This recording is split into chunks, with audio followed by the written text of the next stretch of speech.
दोस्तों, हमारी आज की कहानी है अपाहिज कौन।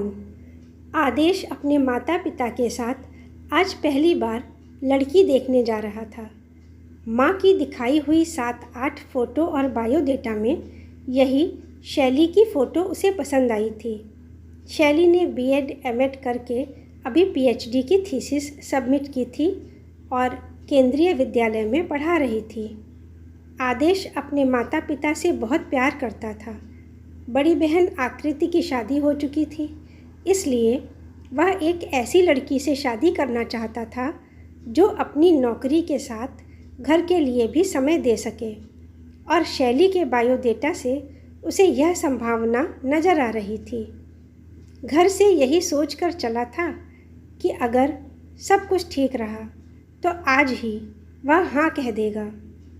वैसे भी लड़कियों को देखकर बार बार मीन मेख निकालना उसे पसंद नहीं था।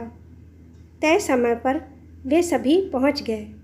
शैली के माता पिता और दोनों भाइयों ने अच्छे से उनकी आवभगत की। शैली के पिता एक अच्छी कंपनी में अधिकारी थे। उनके रहन सहन से ही उनकी आर्थिक समृद्धि का पता चल रहा था। लेकिन आदेश इस बात से खुश था कि वे लोग किसी तरह का दिखावा उनके सामने नहीं कर रहे थे। थोड़ी देर बातचीत के बाद ही आदेश की माँ सरिता ने शैली को बुलाने के लिए कहा, तो शैली की माँ ने अपनी बहू से इशारा करके शैली को लाने के लिए कहा। थोड़ी ही देर में शैली अपनी भाभियों के साथ सामने आई। उसे देख आदेश और उसके माता पिता चौंक पड़े। शैली के दाएं हाथ में छड़ी थी और वह दाहिना पैर घसीटकर चल रही थी। सरिता ने प्रश्नवाचक दृष्टि से शैली की माँ की तरफ देखा, पर उनके कुछ कहने से पहले ही आदेश के पिता ने उन्हें रोक दिया और सहज भाव से शैली को बैठने के लिए कहा। शैली का सादगी भरा व्यक्तित्व आदेश को प्रभावित कर गया था, लेकिन पैरों के लिए उसके मन में भी जिज्ञासा उत्पन्न हो गई थी। सरिता ने शैली से बात करते हुए आखिर पूछ ही लिया, बेटी, पैर में कोई तकलीफ़ है क्या? शैली ने सामान्य भाव से उत्तर दिया, जी, वह पोलियो के कारण मेरा ये पैर ठीक नहीं, इसलिए मुझे छड़ी लेकर चलना पड़ता है। तब तो चलने और काम करने में बड़ी दिक्कत होती होगी, सरिता ने पूछा। शैली के कुछ बोलने से पहले ही उसकी माँ ने जवाब दिया, नहीं नहीं, सारे काम खुद ही कर लेती है, कोई दिक्कत नहीं होती, वह तो बस थोड़ा सहारे के लिए छड़ी रखनी पड़ती है। सरिता जी के चेहरे से नकारात्मक भाव स्पष्ट झलक रहे थे। वह बोली, देखिए, आप लोग बुरा मत मानिएगा, लेकिन अगर आपने पहले हमें इसके बारे में बता दिया होता तो हम थोड़ा सोच विचार करके आते। आदेश हमारा एक ही बेटा है और उसके लिए हम एक ऐसी लड़की तो नहीं चाहेंगे जो खुद दूसरों पर निर्भर हो। हमें माफ़ कीजिएगा। उन्होंने आदेश के पिता की ओर देखा और वापस चलने का इशारा किया, लेकिन आदेश के पिता शैली से उसकी पढ़ाई और उसके शौक़ के बारे में बात करने लगे। आदेश ने अनुभव किया, शैली के चेहरे पर एक अद्भुत आत्मविश्वास था।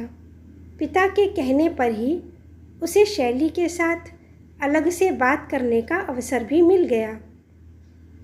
अपने मन में वह जो विचार करके आया था, शैली उसमें खरी उतरी थी, पर वह कोई निर्णय अकेले नहीं ले सकता था, इसलिए चुपचाप वापस आकर बैठ गया।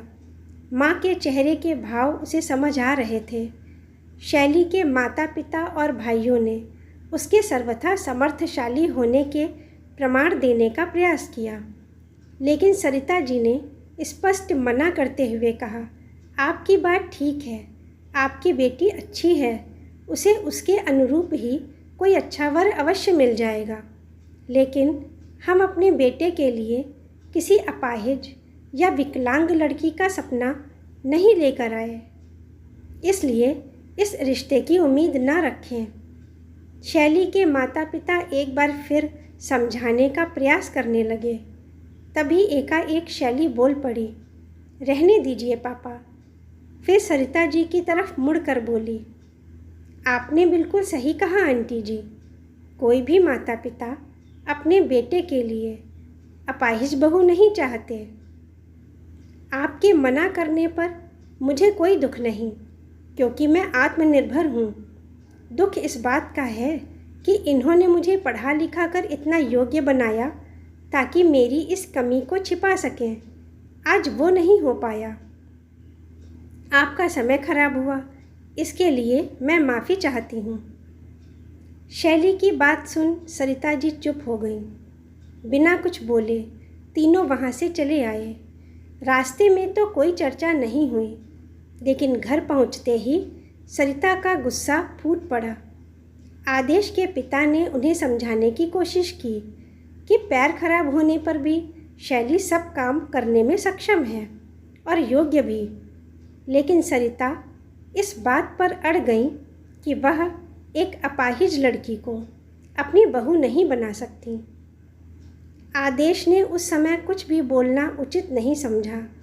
वह निश्चिंत था कि पिता को इस रिश्ते से कोई ऐतराज़ नहीं है। उसे केवल अपना निर्णय लेना था। काफ़ी देर सोच विचार करने के बाद वह इस नतीजे पर पहुंचा कि शारीरिक कमी के कारण शैली की योग्यताओं को नज़रअंदाज नहीं किया जा सकता।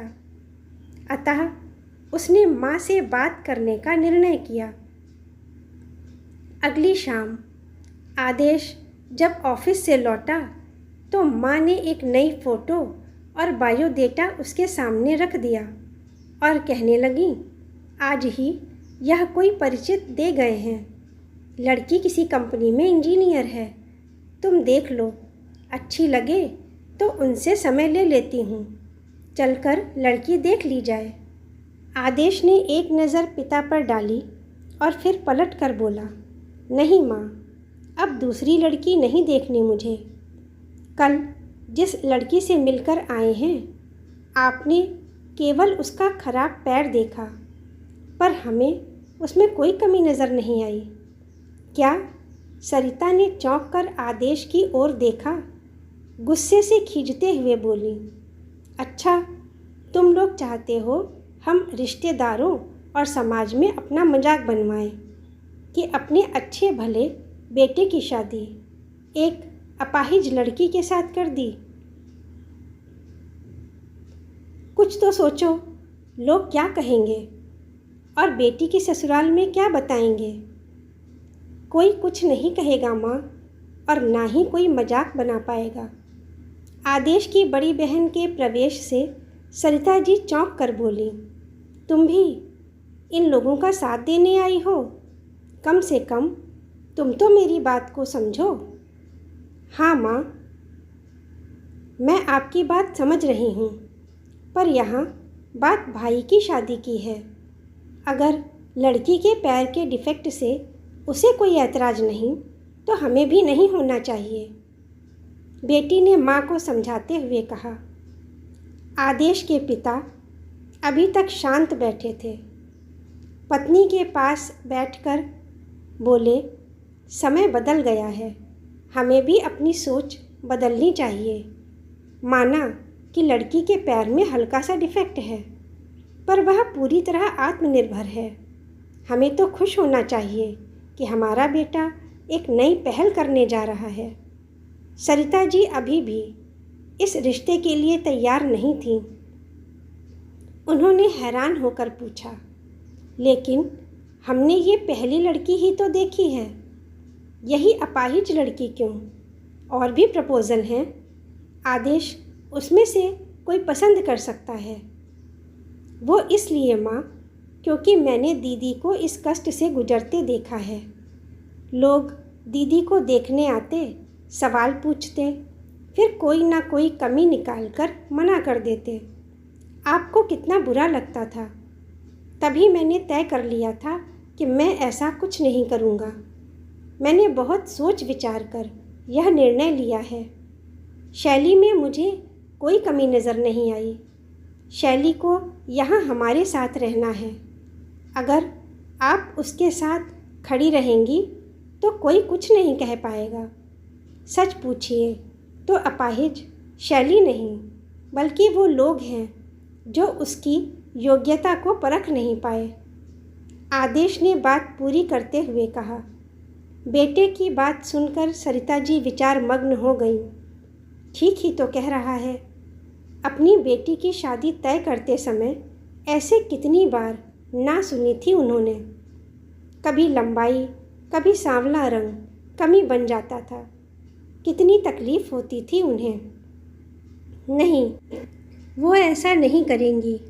सहर्ष पति की ओर देखकर बोली, ठीक है जी, कर लीजिए बात, अब मुझे कोई ऐतराज़ नहीं। घर में खुशी की लहर छा गई।